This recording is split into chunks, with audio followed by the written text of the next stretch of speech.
Bonjour. Tout d'abord, je prends acte de la décision prise par la Banque du Canada ce matin.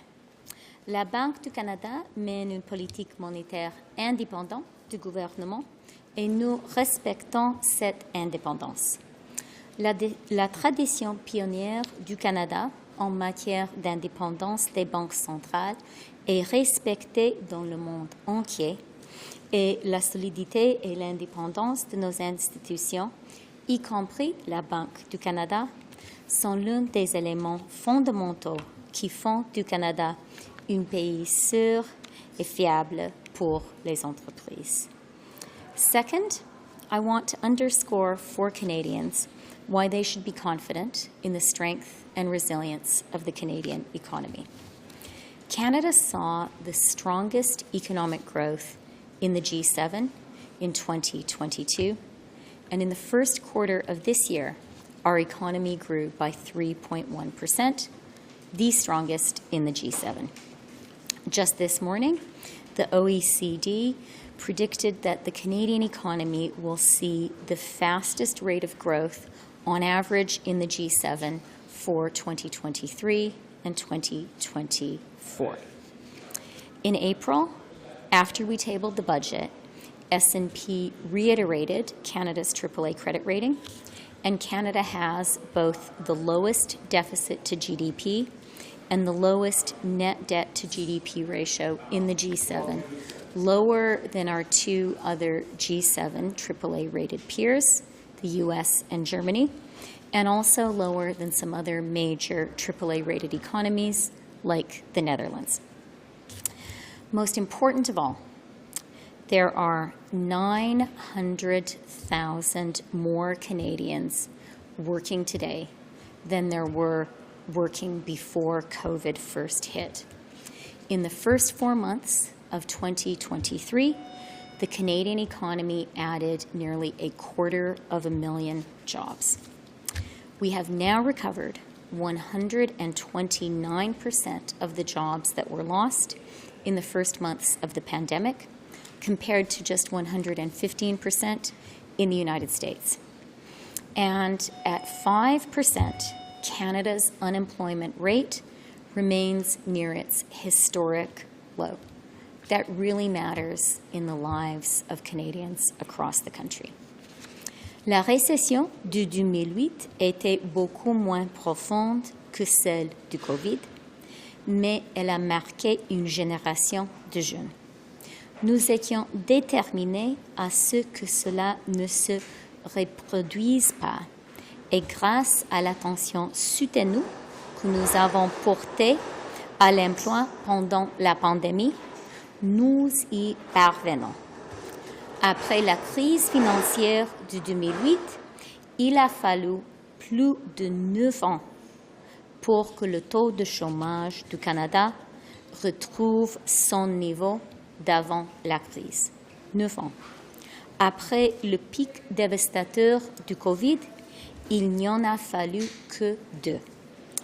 The Canadian economy is strong and resilient, and more Canadians have good jobs today than ever before. A strong and resilient economy with plentiful job opportunities is good for Canadian workers, and it is good for families across our country. Inflation has fallen from its peak of 8.1% last June to 4.4% in April. That is lower than the UK at 8.7%, lower than Germany at 7.2%, and lower than inflation in Australia, Norway, France, Denmark, the Netherlands, the United States, and the EU overall. The Bank of Canada has predicted that inflation will fall to 3% this summer. We're not there yet, but we have made some real meaningful progress, which is being felt in people's lives. Getting through COVID was really hard. Getting through the deep recession caused by COVID was really hard. And today, getting through the global inflation caused by COVID and Putin's invasion continues to be hard. But there is no country in the world that is navigating these challenges more effectively than Canada, and there is no country in the world better positioned for a soft landing than Canada.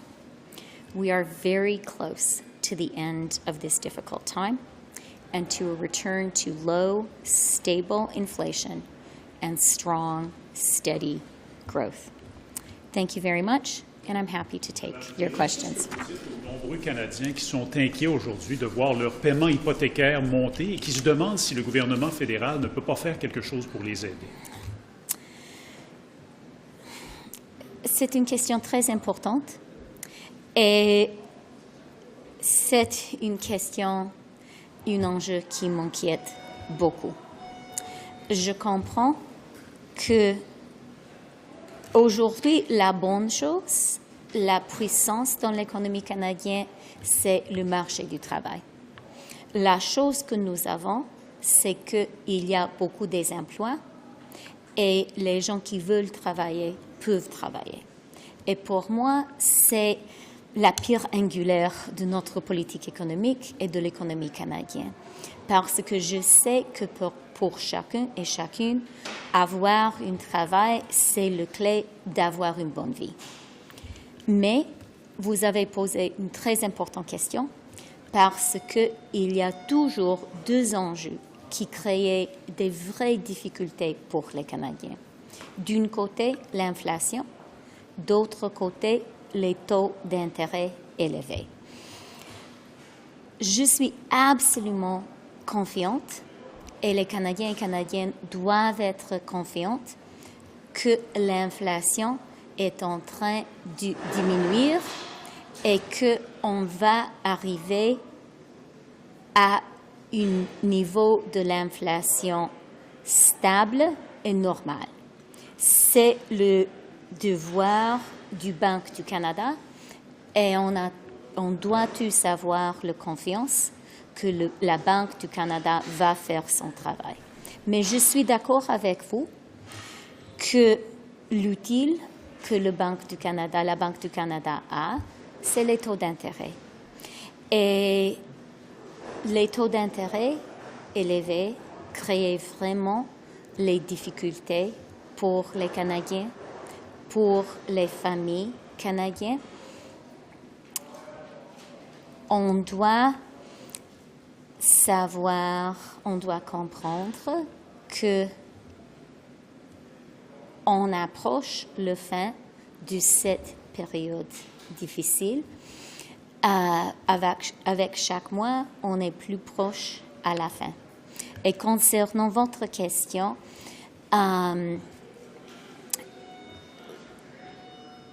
vraiment, la chose importante pour le gouvernement, en ce qui concerne la fiscalité, c'est de prendre une approche équilibrée. Et c'est ce qu'on a fait cette année, dans le budget de cette année, l'année passée. D'un côté, on comprend qu'on doit prendre une approche compatissante, on doit aider les plus vulnérables.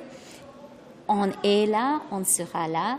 Le rabais pour l'épicerie va arriver aux ménages canadiens, aux familles canadiennes le 5 juillet. C'est important et c'est la bonne chose à faire. D'autre côté, on doit aussi prendre une approche responsable du côté fiscal pour ne pas mettre de l'huile sur le feu d'inflation. Et c'est ce qu'on fait aussi. English Minister on mortgages, this is hitting the people, the middle class and those working hard to join it are getting hit the hardest by this because their mortgage prices are going up. Older people, more established, not so much an issue for them if they paid off their homes. What's your message to people who now are questioning whether or not they can continue to afford their houses or enter the market at all? Look, I think that is an extremely important question. And there are a lot of Canadians who are anxious right now and who will be concerned when they see this step taken by the Bank of Canada. That is entirely understandable, and I absolutely understand that anxiety and that concern. I do want to point to, from my perspective, the core strength and the resilience of the Canadian economy, and that is the extremely important jobs market. The fact that we have 900,000 more jobs than we had before COVID first hit is so important. And that, having a job, having a good job, is the key to the well-being of every single Canadian and their family. It's the key to being able to pay your rent or your mortgage, and that is a strength which we have and Canadians can count on. But I absolutely understand the concerns Canadians have with mortgages today, and I understand the concerns Canadians have with inflation. And what I really think is important also for us to bear in mind is we are coming to the end of this difficult path out of the COVID economy. We are seeing inflation coming down. It hit a peak of 8.1, down to 4.4, and the Bank of Canada today reiterated the prediction that it gets down to 3% in the summer. That is a very big deal, very, very important for Canadians.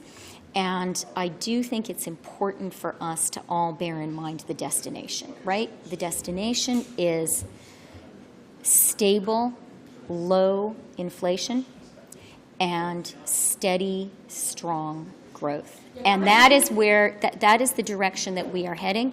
The path is very, very clear, and Canada is moving more effectively along that path than any other country I can name in the world. Il y a quand même beaucoup de Canadiens qui ont de très bons emplois et qui n'y arrivent pas. De leur dire ça va finir bientôt, ça ne les aide pas à court terme. Puis il y a des gens qui n'ont pas accès au rabais pour l'épicerie, qui n'auront pas accès au crédit dont vous parlez. On fait quoi pour ces gens-là? C'est la question peut-être la plus importante et la plus difficile.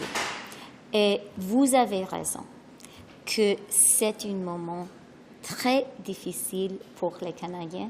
C'est très difficile pour les Canadiens de la classe moyenne.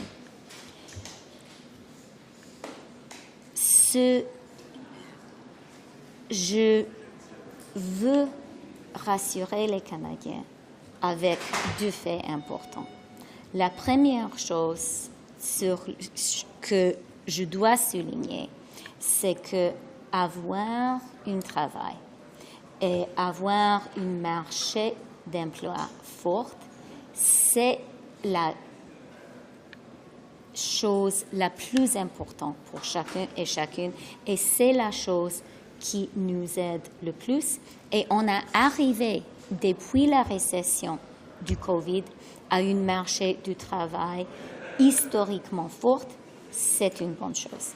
La deuxième chose, c'est que oui, on est dans une période difficile et le taux d'inflation élevé, c'était vraiment difficile. La bonne chose, c'est que l'inflation, qui est arrivée à 8,1%, maintenant est 4,4%. Et la bonne nouvelle aujourd'hui du Banque du Canada, c'est que le banque a réitéré que l'inflation, du point de vue du banque, sera à 3% cet été. Une bonne nouvelle. Oui, pour le moment, l'outil que la banque utilise pour arriver à ce niveau d'inflation crée des vraies difficultés des Canadiens. C'est la réalité, mais on est plus proche que jamais à la fin de cette période extraordinairement difficile du côté économique. Yes, sir. Can I ask about Trans Mountain? Can you look ahead to when the Government of Canada divests and say whether you expect the government will take a loss or realize a profit on that divestment? Yeah, thank you for the question. As you may have seen, there was some interesting research from from BMO and from Scotiabank this week out about TMX. We are nearing the completion of this project, which is very important for Canada's economic sovereignty. What we're seeing already is the closer we get to completion, the less of a penalty Canada is paying in terms of price for not controlling our own natural resources. So the project is already delivering economic benefit, and when it is complete, it will give us real economic sovereignty and a real economic benefit. We have been very clear that the government does not intend to be the long-term owner of the asset, that there will be a divestment process. We are very focused on Indigenous participation. I think that is fair and just.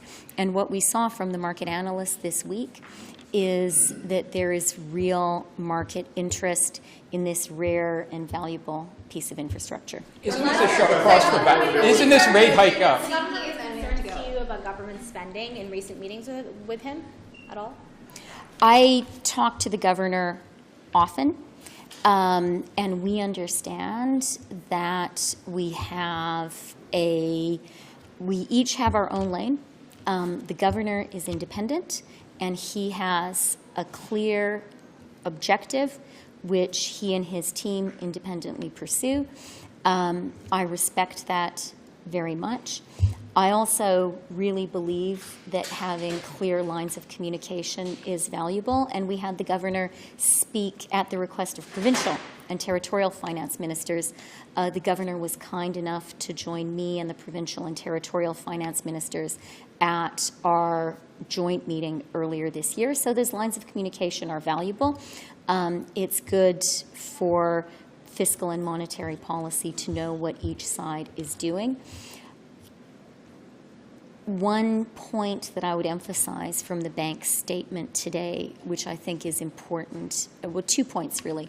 One is the bank emphasized in its statement the extent to which inflation is a global phenomenon, and that central banks around the world are grappling with it together using the same tool. And in fact, the Federal Reserve, the interest rate set by the Federal Reserve is higher than the interest rate in Canada today.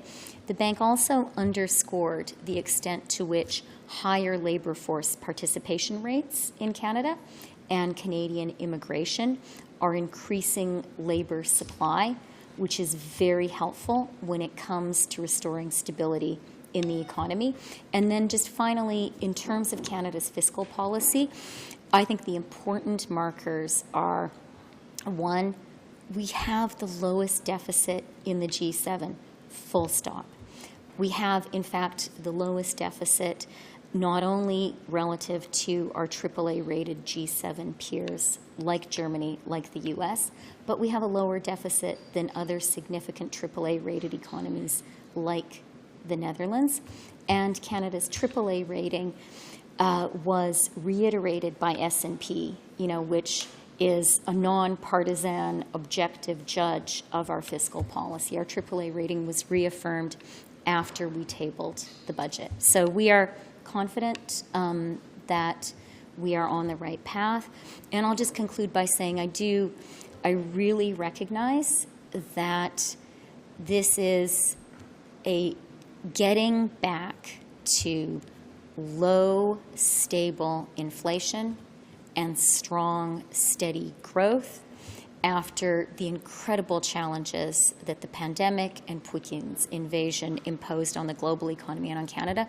It's really hard, and it is imposing real pain on a lot of Canadians and Canadian families. Absolutely understand that, and our view is we want to get to the end of this road as quickly as possible while supporting the most vulnerable.